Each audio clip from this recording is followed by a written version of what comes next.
Casablanca é um filme americano de 1942, dirigido por Michael Curtiz, estrelado por Humphrey Bogart, Ingrid Bergman e Paul Henreid. O filme também tem no elenco Claude Rains, Conrad Veidt, Peter Lorre e Sidney Greenstreet. Em Casablanca, no Marrocos, em dezembro de 1941, um cínico americano expatriado encontra uma antiga paixão com complicações imprevistas. Olá pessoas, sejam todos muitíssimo bem-vindos, eu sou o Aleph e hoje a gente vai falar sobre esse grande clássico que é Casablanca. Eu tenho tentado sempre ver os filmes o mais perto possível de gravar o vídeo, mas eu tava com os filmes meio fora de ordem em relação à ordem da lista, porque teve uns problemas na ordem que eu peguei, enfim. E aí acabou que eu vi esse filme bem antes de alguns dos filmes que eu já falei aqui, mas vou tentar fazer meu melhor pra lembrar. O filme realmente é um grande clássico, eu imagino que a maioria das pessoas que acompanham o canal aqui já deve ter... Eu acho que esse é o primeiro filme que eu acho que realmente a grande maioria das pessoas que estão acompanhando já devem ter visto, porque, né, realmente é um grande clássico. Eu acho que todo mundo que gosta de filme antigo já deve ter visto. Curiosamente, eu nunca tinha visto. É um filme que eu já tive em mãos, em mídia física, uma vez há muitos anos, há quase 20 anos atrás, eu acho. Um amigo me emprestou um DVD desse filme, porque eu queria ver, e ele colecionava e tal. E aí ele me emprestou, porque eu tava com muita vontade de ver, só que, sei lá, acabei fazendo outras coisas, não vendo,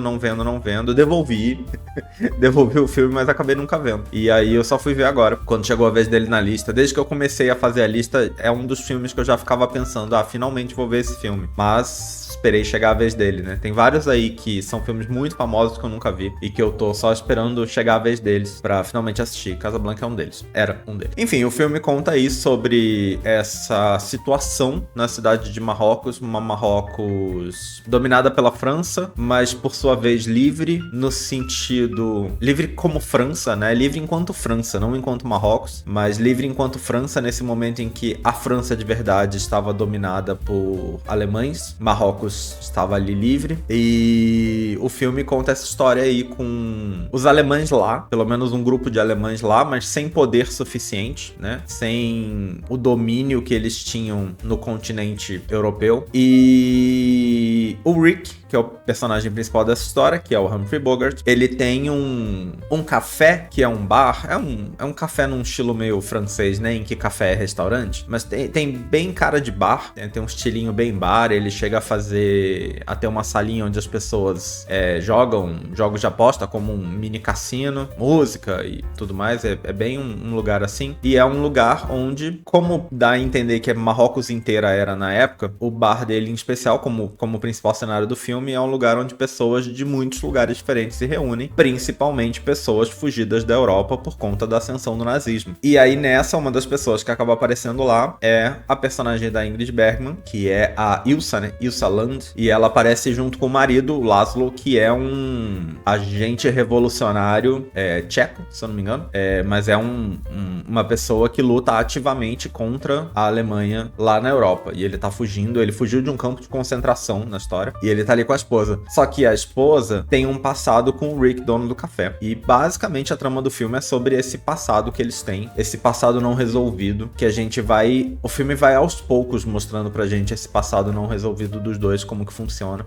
o que realmente aconteceu, porque primeiro a gente sabe que algo aconteceu, e aí demora um pouco pra gente ir sabendo os detalhes. Eu acho que o filme faz uma boa construção de ir dando informações aos poucos, sabe? De ir trabalhando aos poucos essa informação assim pra gente ir entendendo o que aconteceu. E aí é isso, é uma grande história de romance, porque o assunto é um romance, mas não é uma história de romance no sentido tradicional, que geralmente são histórias sobre duas pessoas se apaixonando, não é isso. Muito pelo contrário, é uma história de duas pessoas que já foram apaixonadas no passado e que estão se reencontrando. Foram apaixonadas no passado, tiveram um término não conclusivo, né? É um término abrupto e não conclusivo, principalmente para uma delas, que não sabia o que estava acontecendo, que era o Rick, porque a Ilsa simplesmente some. Ela manda uma carta dizendo, desculpa, não posso ir contigo, e desaparece. E ele nunca sabe por quê. Então pra ele foi um término 100% não resolvido. E eles se reencontram nessa situação, né, nesse café em que ela está com esse marido. E aí aos poucos a gente vai sabendo o que aconteceu, sabendo que eles tiveram um romance aí em Paris, que terminou justamente no momento em que Paris foi ocupada pelos alemães. E com essa ocupação eles resolveram fugir juntos. No momento em que a chegada dos alemães romance se tornou iminente, eles resolveram fugir juntos, combinaram de se encontrar na estação de trem, só que a Ilsa nunca apareceu, e ela mandou uma carta, um bilhete, sei lá, pro Rick, dizendo que ela não ia poder ir com ele, e meio sem dar muitas explicações. E aí quando ela volta com esse marido, você aos poucos vai descobrindo, e ela leva um tempinho pra contar o que realmente aconteceu, e a ideia é que ela já era casada com esse cara, mas esse cara naquela época estava justamente no campo de concentração, e disseram pra ela que ele tinha morrido. Então no momento em que ela teve o romance com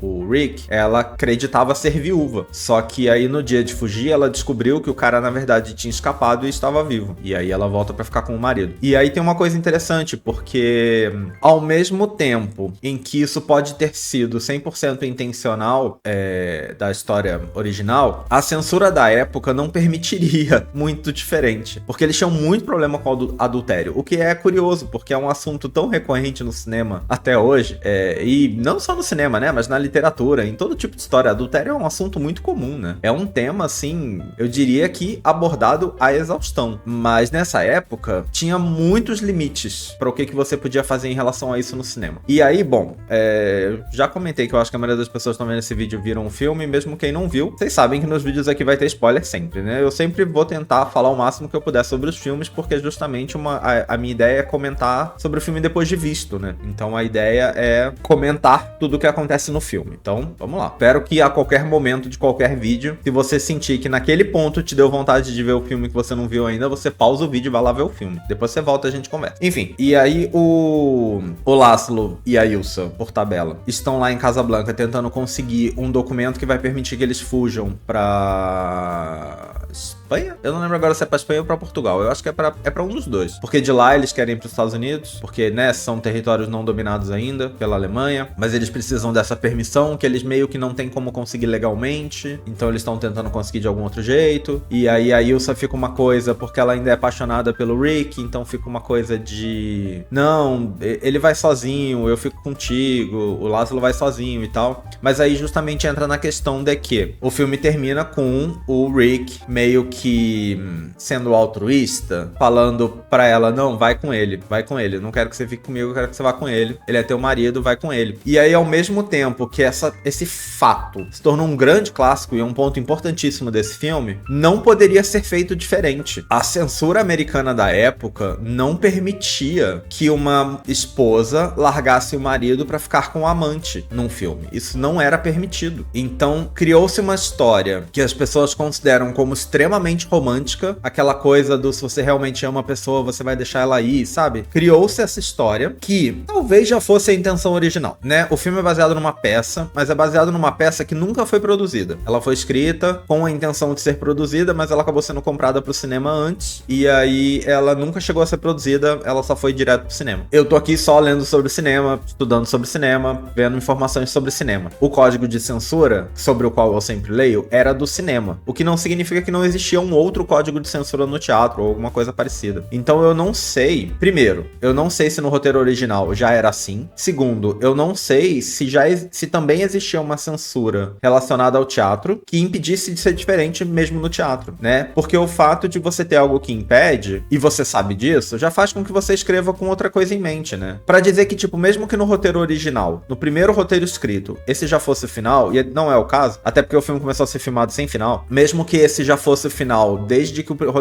a história foi escrita pela primeira vez, se você já escreveu ela com a intenção de repente ir pro cinema ou de ser produzido de algum jeito que envolvesse censura, você já escreveu pensando, isso aqui eu já vou fazer assim porque eu sei que a censura vai impedir, né? Então é difícil saber qual era a intenção original. Porém, uma informação que se sabe é que o filme começou a ser feito sem final. E tem uma coisa sobre a Ingrid Bergman ter perguntado, eu não lembro se pro diretor ou pra outra pessoa, mas ter perguntado pra atuação dela, qual dos dois ela ama de verdade, pra ela saber como que ela vai atuar isso, pra saber com quem que ela vai terminar, pra ela saber, né, como passar isso na atuação dela. E a instrução que foi dada pra ela foi, atue como se você amasse os dois, igualmente. Não porque essa era a ideia era que ela ama os dois, mas porque a gente não sabe como é que vai terminar e não sabe com quem você vai ficar. Existe essa conversa, né, como informações aí que se tem sobre sobre o filme. Mas aí é isso. O filme termina assim, né? Com essa coisa, com um soldado alemão sendo morto e o francês que teoricamente obedece o alemão falando, ajudando a despistar, falando tipo, cata uns povos aí, uns criminosos que a gente sempre vai atrás e vamos dizer que foi um deles, sabe? Que matou, quando foi o Rick que matou, na frente dele, então ele viu, mas porque ele também não gosta, ele também não concorda. Então tem muitas coisas interessantes ali, né? E eu acho muito legal essa história. Eu acho que o filme, como uma história relacionada à ascensão do nazismo, é mais interessante do que o filme de romance. Mas eu acho que juntar as duas coisas é mais interessante ainda. De novo, porque não... Sabe quando... Hoje em dia acontece muito. Sabe quando a gente vê um filme e é tipo... O filme é super interessante, mas enfiaram um romance no meio do filme que, tipo, não tinha por que estar ali? Eu acho que Casablanca não faz isso. Eu acho que Casablanca enfia um romance no filme que, na verdade, se encaixa, assim, 200% com a história. A trama se junta, as duas tramas, né? A trama do romance e a trama do nazismo se juntam de um jeito que eu acho que funciona muito bem. Então eu acho que tem aí esses grandes méritos, né? E aí tem umas coisas interessantes, assim. Por exemplo, sobre a produção do filme, né? Por exemplo, comenta-se que apesar de Casablanca ter sido um filme, assim, com um elenco de pessoas, muitas pessoas muito famosas, que na verdade, pensando nos três principais, eu acho que só o Humphrey Bogart, Ingrid Bergman muito famosa hoje, e em anos seguintes, mas eu acho que nesse momento ela ainda não era... É o primeiro filme que a gente vê com ela aqui, né, se eu não me engano. Eu acho que nesse momento ela talvez já fosse até conhecidinha, mas eu não acho que ela era uma atriz tão grandiosa. O Paul Henreid, eu acho que é o segundo filme seguido que a gente vê dele, não lembro se é seguido. Eu já esqueci qual foi o último filme que eu fiz aqui. O Claude Rains já apareceu aqui em, sei lá, metade dos filmes da lista dos últimos 10 anos, né? Porque o Claude Rains tá em tudo quanto é filme nessa época. É uma coisa impressionante. Eu quero até um dia olhar a filmografia dele e ver quantos filmes esse homem fez, porque, olha, o Claude Rains tá em todos os filmes. Um negócio realmente impressionante. E esse filme tem o Conrad Veidt, que é uma pessoa que a gente não vê aqui faz bastante tempo, outro alemão, e ele aqui faz justamente o papel do general nazista, porém é um ator alemão que fugiu da Alemanha junto com sua esposa judia, fugiu de lá justamente por causa do nazismo. E o Conrad Veidt, pra quem não lembra, ele fez o Cesare no gabinete do Dr. Caligari, muitos anos antes. E já falei aqui também em outros formatos sobre, diferente dos outros, que é o primeiro ou um dos primeiros filmes a falar abertamente sobre homossexualidade. Ele é o protagonista do filme, é um filme alemão, feito em parceria com um psiquiatra e tal, que estudava o assunto. Lá na época do blog eu acho que eu só fiz no blog, sobre O Homem que Ri, que é um filme também muito famoso por ter sido o filme que inspirou a criação do Coringa, e é baseado numa história do Victor Hugo, mesmo de Os Miseráveis, Corcunda de Notre Dame e tal, e é estrelado pelo Conrad Veidt também. Era um baita ator, tava aí um pouco... Aqui no canal tá um tanto sumido, faz bastante tempo que a gente não vê o filme com ele, eu acho, e aí é isso, ele tá aqui fazendo o papel do general alemão, o que parece que era uma coisa muito comum. Muitas pessoas que fugiram da Alemanha, por conta aí principalmente do sotaque, né, porque eram alemães, então tinham o sotaque, foram para os Estados Unidos e acabaram interpretando nazistas, embora tenham saído da Alemanha justamente fugindo disso, acabaram interpretando soldados nazistas no cinema com muita frequência. E esse filme é um dos poucos em que vários não fazem isso, e aí é essa coisa, o filme tem boa parte do elenco de apoio, tanto de pessoas que têm poucas falas quanto de pessoas que não têm fala nenhuma. Boa parte do elenco é de não americanos, muitos dos quais foram pessoas que fugiram da Europa por causa da guerra. Considerando que essa também é a história do filme, conta-se relatos de que o set era frequentemente muito emotivo para as pessoas, porque elas estavam realmente encenando uma coisa que fazia parte da realidade delas. E aí, por exemplo, tem uma cena muito famosa no filme que chamam de o duelo dos hinos, que é quando esses soldados alemães, que são 3 ou 4, começam a cantar uma música que não é o hino. Eles queriam, parece que a produção do filme queria que fosse uma música específica, que era meio que considerado um hino nazista, mas essa música tinha direitos autorais, que era uma música mais ou menos recente. E aí eles não usaram essa música para evitar esse tipo de problema e usaram uma outra música mais antiga. Mas enfim, a cena é os nazistas cantando uma música importante para eles, enquanto o resto do café começa a cantar muito mais alto o hino da França, a Marseillaise. E aparentemente essa cena, os relatos contam que algumas pessoas choraram de verdade nessa cena, porque foi um negócio que realmente tinha significado real real pra eles, né? É interessante isso. E realmente o filme tem um elenco de muitos poucos americanos. Mesmo se você pensar no elenco principal, eu não sei o Claude Rains de onde é, se ele é americano mesmo, mas o Humphrey Bogart é americano, a Ingrid Bergman não é, o Paul Herring não é, o Conrad Veidt não é. O Peter Lorre, que faz esse filme também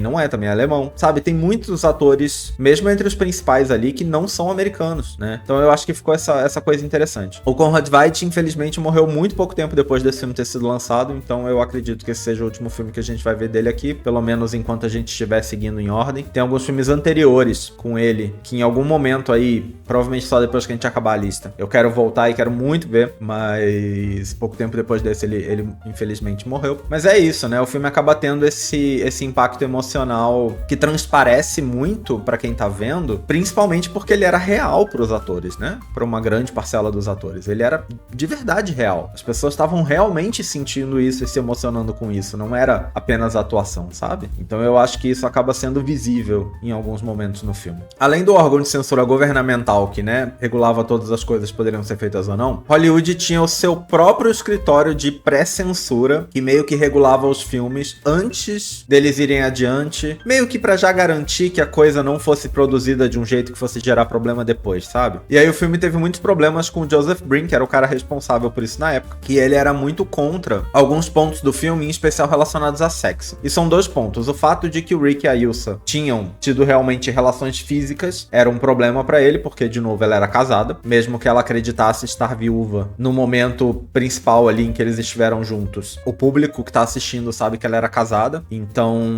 barraram isso. Então o filme fica óbvio, né? Não precisa mostrar. Nem o filme mostrava, mesmo quando eram casados, não mostrava nada. Então eu não acho que o resultado é diferente de qualquer outro, sabe? Porque nunca podia se falar sobre sexo. Era um problema imenso nessa época. Então, mesmo o filme sobre pessoas casadas, não tinham menções ao fato deles fazerem sexo. Então o fato de não dizer que os amantes fizeram sexo, pra mim, não muda nada. Se nenhum filme fala, esse também não precisa falar pra eu deduzir que aconteceu, né? Enfim. Mas aparentemente tinha diálogos sobre, e que foram removidos por conta desse negócio. E esse foi mais curioso pra mim.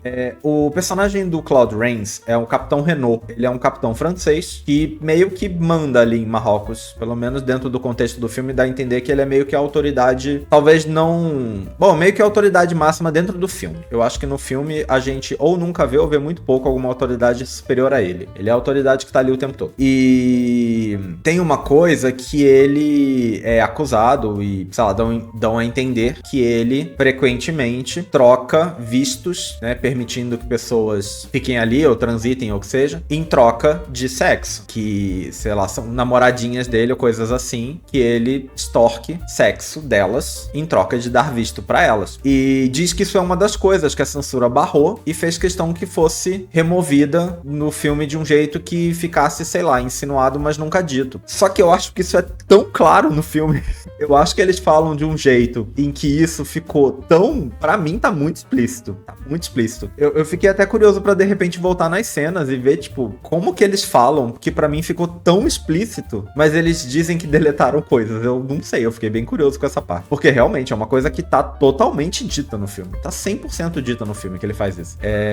Você nunca... Eu acho que você vê uma. Eu acho que tem uma no filme, inclusive, que acontece isso. É uma personagem. Mas, assim, tá muito claro que ele faz isso. Mas, aparentemente, foi uma das questões da censura que supostamente foi removida. Então, sei lá, era mais explícito ainda. Parece pra mim só que, de repente... americano tem essa coisa no cinema, que a gente ainda vê muito até hoje, de que tudo tem que ser muito na cara, né? Se ele não te disser com todas as palavras, parece que não aconteceu. Parece que o público não vai entender. Então, de repente, isso era uma coisa que já existia na época e precisava ser dito muito claramente pra você saber que é isso que aconteceu. E se ele não diz muito claramente, o público americano não entende. Mas a gente que não é público americano entende, sabe? Sei lá. Enfim.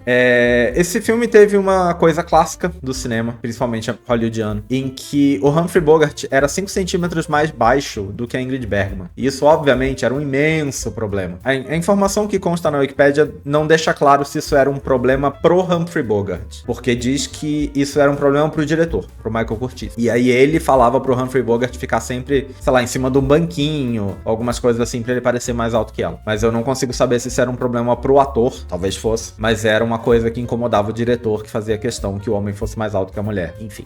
A música, o filme é muito famoso por conta da música As Time Goes By. É um ponto até importante na trama, né? Essa música música de algum jeito, mas hoje em dia é uma música reconhecida como sendo o tema desse filme. É uma música que já existia antes, ela não foi criada pro filme, mas ela meio que teve uma sobrevida aí com o sucesso do filme. E o compositor da trilha sonora não queria usar ela, ele queria fazer uma música nova, mas a música na verdade já estava lá no roteiro original, no roteiro da peça já falava sobre essa música, já se usava essa música, e aí acabou que quando o compositor quis fazer uma nova, o filme já tinha sido filmado e a Ingrid Bergman já estava preparada para fazer outro papel, preparada no sentido de que ela já tinha cortado o cabelo, né, já estava com uma outra caracterização, e aí não dava para trazer ela para refilmar, não quiseram arriscar perucas, como a gente sabe que acontece hoje em dia, com resultados terríveis, mas aí no que não dava para refilmar, acabaram deixando a música mesmo, e eu acho que ainda bem que deixaram, porque é um ponto clássico do filme, não sei se outra música teria funcionado de maneira igual. Eu tava falando aqui sobre a fama do filme e a fama da música em relação ao filme, e eu tô pensando que eu acho que eu comecei um raciocínio que eu não terminei, mas a coisa sobre o filme ter esse elenco de pessoas famosas e um diretor muito famoso, Michael Curtiz era famosíssimo nessa época, a gente já viu um monte de filmes dele aqui, né? Apesar disso, parece que o elenco não achava que o filme ia fazer muito sucesso. Elenco, diretor, produção, ninguém achava que o filme ia fazer tanto sucesso quanto fez, porque fez muito mesmo na época. E aparentemente foi uma surpresa pra todo mundo. Tipo, era um filme que as pessoas acharam que ia bem. As pessoas, eu digo, as próprias que fizeram o filme, né? Acharam que ia bem, mas não acharam que seria a grandiosidade que ele se tornou. Realmente parece que foi uma surpresa pra todo mundo. Uma coisa que eu achei muito curiosa é que aparentemente esse filme foi lançado na Alemanha. A Warner, que é, né, quem produziu o filme, lançou uma versão desse filme na Alemanha Ocidental em 1952, então assim, depois da guerra, né? Não foi lançado na época, foi lançado depois da guerra, mas ainda ali numa Alemanha meio tensa, né? Porque pouco tempo depois da guerra. E o curioso é que aí eles editaram o filme para uma versão para tentar funcionar nessa Alemanha pouco tempo pós-nazista. E eles removeram todas as cenas com nazistas no filme. Na hora de fazer a dublagem em alemão, eles mudaram todas as falas que faziam referências a isso. O personagem do Laszlo não era mais um revolucionário que escapou de campos de concentração. Ele era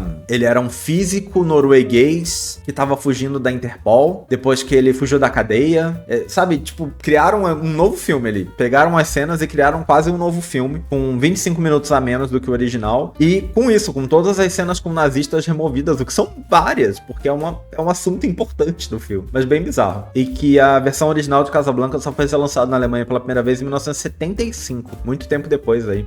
Achei bem curioso essa parte, né, de pegar um filme que é essencialmente sobre isso e remover esse assunto, que é um assunto principal do filme, pra poder lançar num lugar onde de repente as pessoas iam se incomodar com isso. Enfim, na época o filme recebeu críticas consistentemente boas. Alguns reviews foram mais medianos. O New Yorker disse que o filme era apenas tolerável e que não era tão bom quanto o filme de espião anterior do Humphrey Bogart, que é um filme que a gente não viu aqui, chama Across the Pacific, não sei o nome em português, mas é um filme que a gente não viu aqui. E, né, é curioso, porque eu acho que é um filme que aí sumiu, né, enquanto Casablanca tá aí, durando pra sempre. Esse sucesso grandioso que Casablanca fez é mais duradouro do que grande, né? Então, no momento em que o filme foi lançado, ele foi um sucesso de bilheteria, mas ele não foi, assim, um imenso sucesso de bilheteria. Não foi, tipo, uma coisa absurda, né? Ele foi um sucesso normal. De novo, mais do que o público esperava, mais do que a produção esperava, mas também não chegou a ser nada gigantesco. Eu acho que ele é só um filme que conseguiu durar por muito tempo, né? Ele conseguiu não ser esquecido. É um filme que as pessoas se lembram até hoje, mesmo quem nunca viu, né? Ele se tornou um grande clássico. Aí, meio obrigatório. O que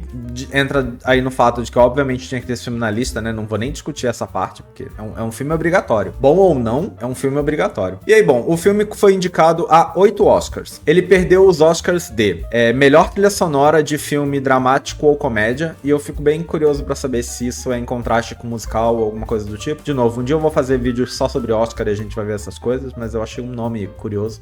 Melhor edição, melhor fotografia preto e branco, melhor ator coadjuvante pro Claude Rains, que faz o Capitão Renault, e melhor ator pro Humphrey Bogart no papel principal. Esses são os que ele perdeu. Ele ganhou os Oscars de melhor roteiro, melhor direção pro Michael Curtiz e melhor filme. E aí tem uma história curiosa que parece que no melhor filme, o produtor do filme começou a se levantar pra receber, que geralmente quem recebe é quem produz o filme, né? Mas o dono da Warner levantou, um dos irmãos Warner, levantou primeiro e subiu pra receber e recebeu o filme. E o cara que foi realmente o produtor do filme ficou putíssimo falando: esse filme é meu, ele não teve nada a ver com isso. Ele tá lá recebendo esse prêmio de babaca, porque ele não teve nada a ver com isso, o filme é meu. Inclusive, conta-se que o Michael Curtiz, na verdade, tem muito pouco dele no filme. Dizem que tem muito pouco do Michael Curtiz no filme. Que ele fez mais um filme pra contar a história que o produtor queria. É um filme que é considerado muito do produtor. O que é uma coisa que a gente vê de vez em quando aqui, né? Se eu não me engano, E o Vento Levou é um assim também. É um filme que é considerado muito do produtor e não tanto do diretor, como a gente tá mais acostumado a pensar nos filmes, né?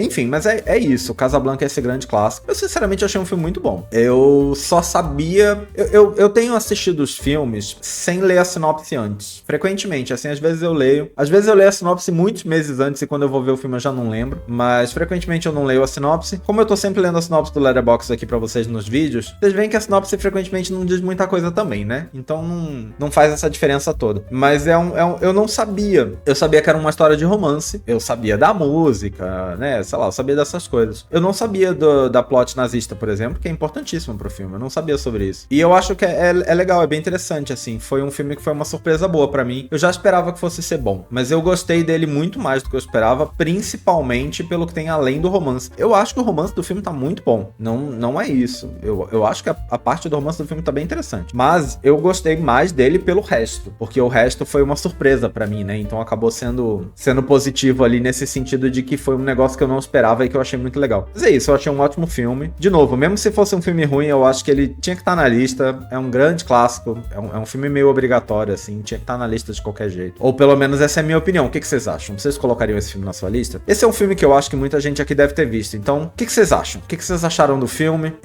Casablanca merece a fama que tem. Não é o melhor filme da história do cinema, nem nada do tipo, mas eu acho que é um grande clássico e eu acho que é um clássico justificado, né? Mas quero saber a opinião de vocês. É isso, a gente vai ficando por aqui. Em breve a gente tá de volta com o último filme de 1942. É isso. Valeu! Até mais!